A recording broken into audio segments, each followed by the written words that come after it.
Welcome back, ASUN fans. Jordan Griffith with the ASUN Conference, and this is another season in review. As our spring season winds down, we take a look at another incredible softball season in the 2022 year. Get your swords out as we start off with the Bellarmine Knights.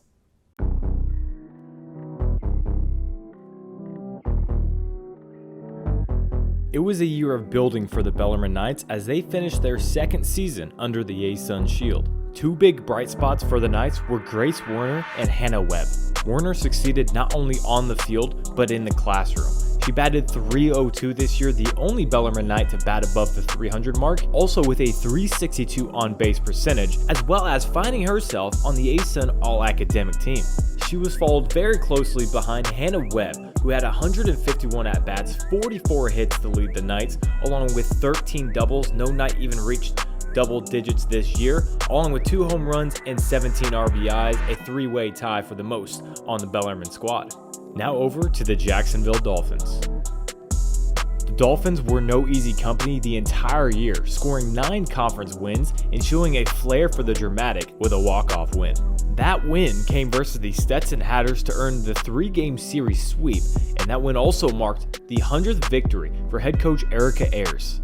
Among the individual spectacles, senior Victoria Rodenbaugh stood strong for the Dolphins lineup, tying the team lead in homers while leading the squad in OPS, total bases, and walks.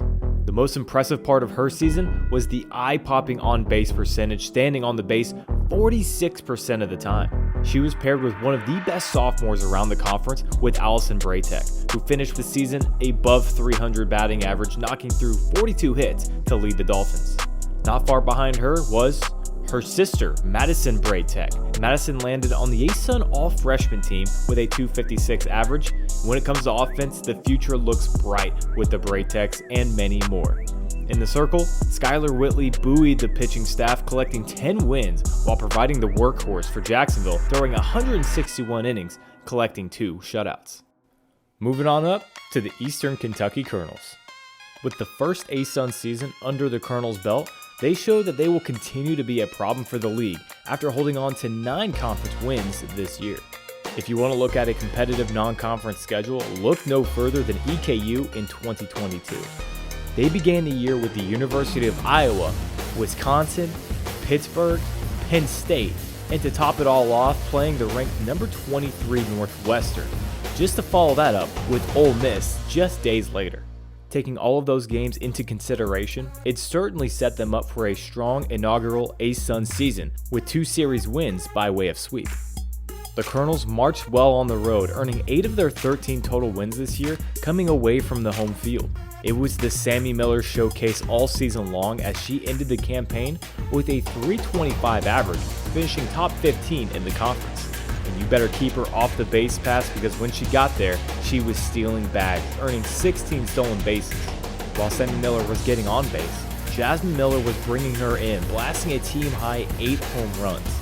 The pitching staff, Lauren Narvaez, earned a team-high 7 wins with a .341 ERA and 117 innings of work.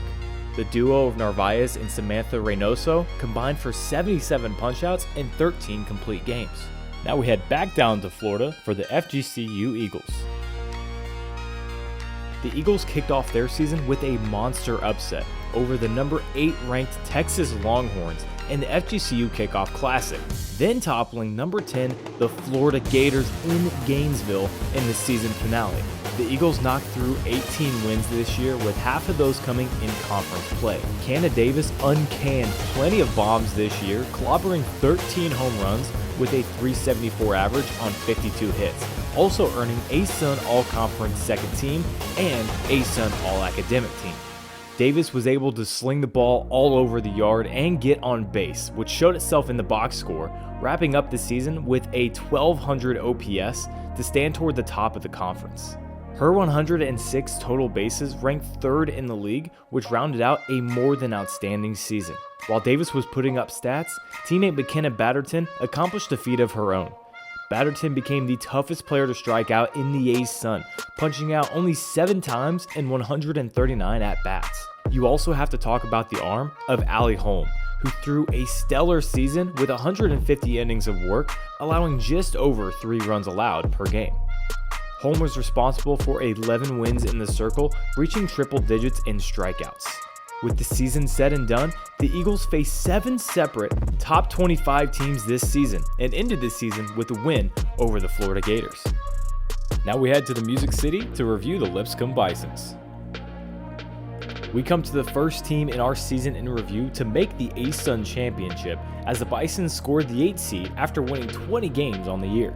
It was a standout season for Amy Vatula as she slashed the ball all over, finishing 5th in the ASUN in batting average, holding a .372 average. She also accounted for 61 hits along with a nearly 45% OBP, in part by her team leading 22 walks. Presley Liebrick also chipped in on the fun with a .321 average, being the second Bison to hit above that coveted 300 mark. All of those hits combined with the power and speed of Macy Kukkonen, who had a special season. Kukkonen ended the year with 9 triples, which not only led the team, but fell second in the country.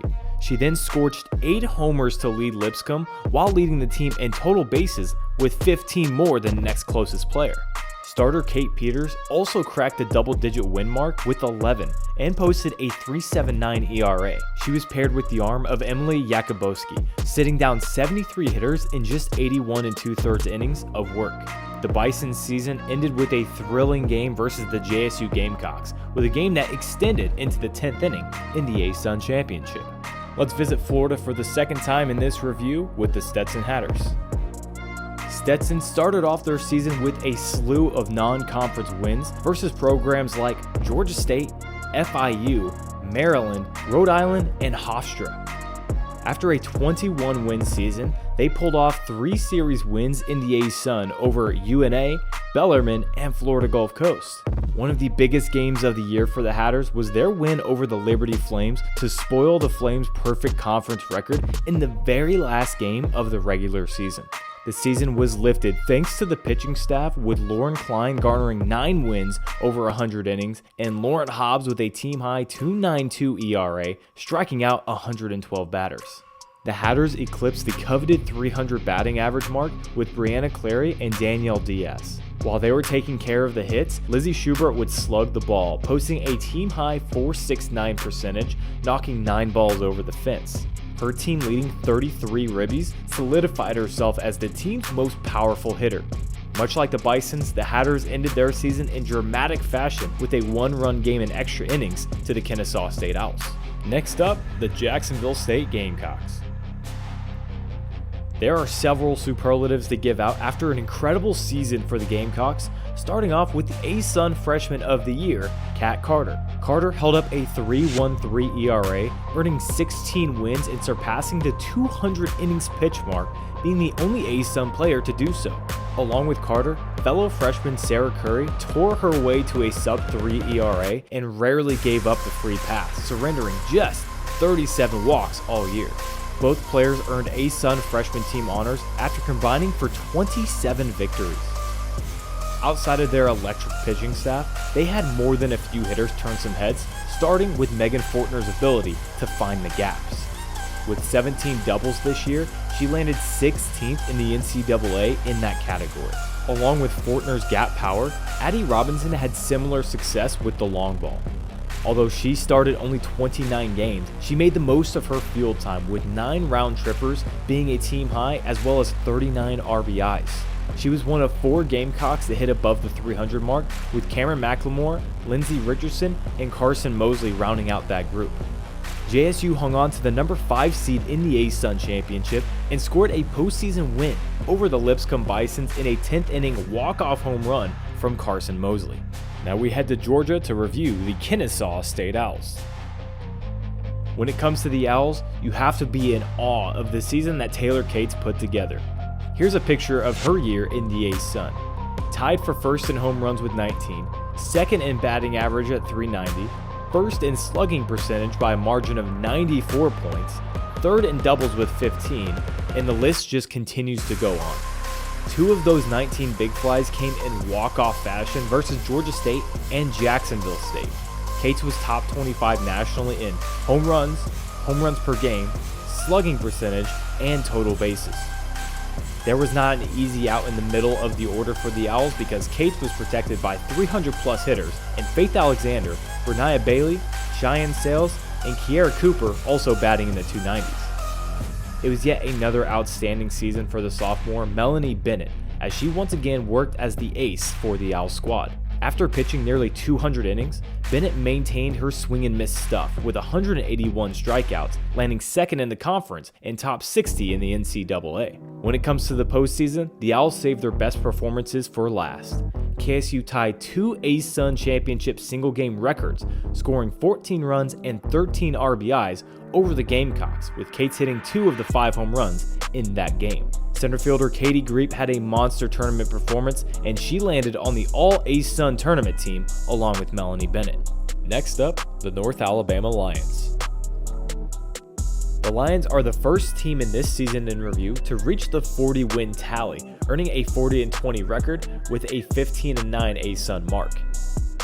It was their first time reaching the 40-win mark since 2018, where they won 46 games, but they won 40 this year because of power and phenomenal pitching. The Lions paved the way for offense in the ASUN with a team batting average of .310, as well as scoring 6.38 runs per game. They not only hit the ball for a high average, but sponsored the league leader in home runs, with Harley Stokes hitting 19, tied with Taylor Cates. And only one home run behind her was Georgia Land with 18, and Land being one of 3 Lions to eclipse the 100 total bases feat, as well as soaring above the 1,000 OPS mark. The third Lion that rounds out that group is Emma Broadfoot, who obliterated the softball this year with a .388 average and 10 long balls. She piled onto her great year with 61 ribbies. This nuclear trio was responsible for 170 RBIs, which adds up to over half the team's runs batted in this season. With that being said, Broadfoot landed on the first team All-ASUN, with Stokes and Land landing on the second team. I mentioned earlier the pitching, and the star of this staff was who else but Macy Birdyshaw. She pitched 156 innings this year with an eyebrow-raising 136 strikeouts to go with it. Her 18 wins in the circle was good for 4th in the league, throwing out a .349 ERA. After the ASUN championship, their season continued as they played in the National Invitational Softball Championship, where they tore it up with wins over Tarleton State and UNLV. Now over to the Central Arkansas Bears. You never have a second chance at making a good first impression, and the Bears took that to heart. In their first ASUN softball season, they went 37-21, sporting a 17-7 ASUN mark. The Bears ranked second in the league with team batting average with an even 300 team number, broadcasting some of the premier talent in the conference, starting with Jenna Wildeman. Wildeman was the stolen base queen, ripping 40 bags, leading by 9 from the next closest competitor. In order to steal bases, you have to get on base, and that's exactly what she did, hitting .354, getting on the bag nearly 45% of the time. Another player that struck fear into the opposing teams was Tremere Harris. She ended the year as the batting average queen, landing atop the mountain with a .391 average, along with 72 hits and 27 stolen bases that were added on to an already incredible year. Something even more incredible is her and Jenna Wildeman accounted for 104 runs with no home runs hit between them. With those two taking care of the base running, Mary Kate Brown and Kylie Griffin were the ones to bring them home, with both players hitting above .330. Turning the page to their pitching, Kayla Beaver, much like Harris, took a crown home of her own. Beaver secured 21 wins in the circle on way to a season that had 20 complete games, nearly 200 innings pitched with a .215 ERA. Her outstanding performance followed closely behind Jordan Johnson, who took home the league leader in strikeouts with 185. In case you're keeping track, 4 league leaders from 4 separate Bears. Like UNA, their season didn't end after the ASUN Championship, when they also moved on to the National Invitational Softball Championship, where they shocked the world. The Bears started the tournament with a win over the Kansas Jayhawks, and then went on to defeat the number 1 seeded Virginia Cavaliers. Down to Florida for the final time for the North Florida Ospreys. It was a record year for UNF, tying the D1 program record for wins with 42. the Ospreys might win the award for the most lethal pitching rotation across the land. After constructing a team ERA of 1.75, yes, a team ERA of 1.75, they turned heads at the national level, falling 6th in the country in that category. They did so with 3 of the best pitchers you'll see around, starting with the team and ASUN leader in ERA, Morgan Clausen. Clausen plastered a staggering 1.33 ERA not only in starting games but also in closing them out with 7 saves to complement her 14 wins in the circle. Not far behind her was Haley Arns, who hit the 20-win mark on the rubber while blazing her way to a 1.74 ERA with 170 sat-down hitters. Rounding out the staff was Aaron Kyle and Izzy Kelly.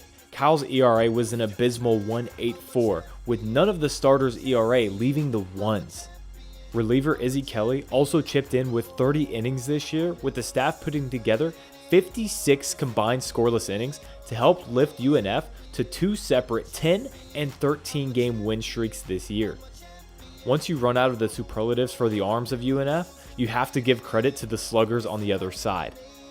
First team All-ASUN Shannon Glover led the team in hits with 62, 9 nukes, 38 RBIs, and a .337 batting average. She was followed by Paige Fent, who had an incredible season of her own, hitting .327 and holding the highest OPS on the team. Kayla McGorry rounded out the offensive trio with a 300-plus average and 6 long balls.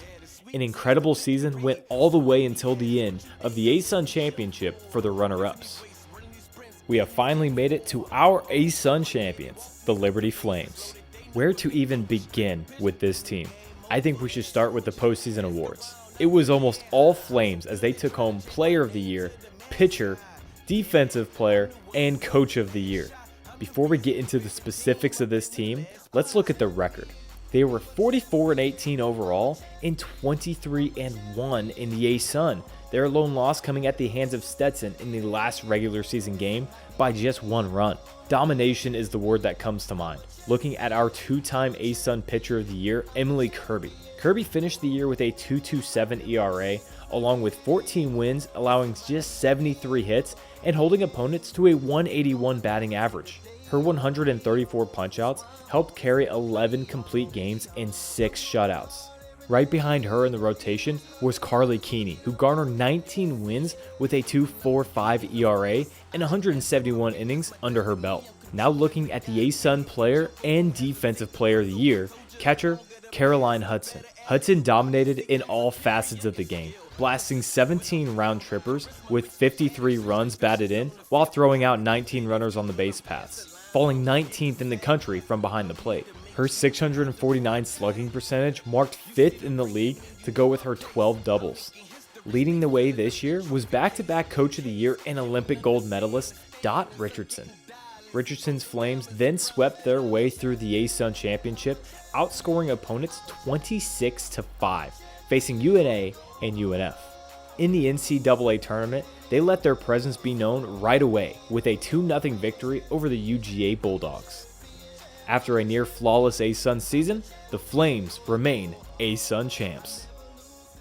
And that was your 2022 softball season in review. A big thanks to all the participants and our champions, the Liberty Flames. We only have one more season in review. That's baseball coming up, so make sure to stay tuned. But also make sure to follow us on all of our social medias at Twitter, Facebook, and Instagram at ASUN Sports. I'm Jordan Griffith with the ASUN Conference, and I'll see you soon.